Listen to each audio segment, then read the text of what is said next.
שלום, אני אמיר. אני כבר 25 שנה מלווה אנשים בשחרור והתמכרויות שמנהלות אותה ושואבות מהם אנרגיה וחופש אמיתי. בשנים האחרונות אני פוגש גברים שנאבקים בהתמכרות לפורנו ומסכים. זו מגפה שקטה שלא מדברים עליה מספיק.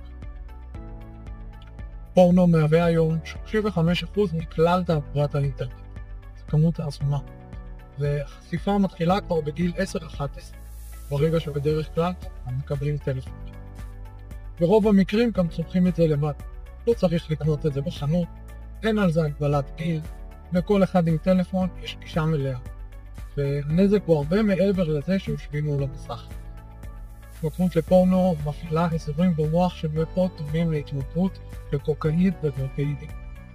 ההתמכרות הזו משתלטת על מערכת העצבים, היא משבשת את האיזון הרגשי, היא מחלישה את הקשר הזוגי, היא קובעה מחיר של בריאות נפשית ומנתקת אותך מעצמך. אבל יש מה לעשות, אפשר לשנות את זה. תהליך ממוקד עם כלים פרקטיים שמאזנים את האנרגיה הפנימית, מסייעים לשבור את הדפוסים האלה. אנחנו לא רק נדבר על פורנו והתמכרות, מה שזה עושה למוח, אלא גם ייתן לך תרגילים כדי להחזיר לעצמך את השליטה. 3 מפגשים עם גיבוי ותמיכה למשך חצי שנה. אפשר לעשות את זה גם פרונטלי או אונליין. מה שמתאים בזה.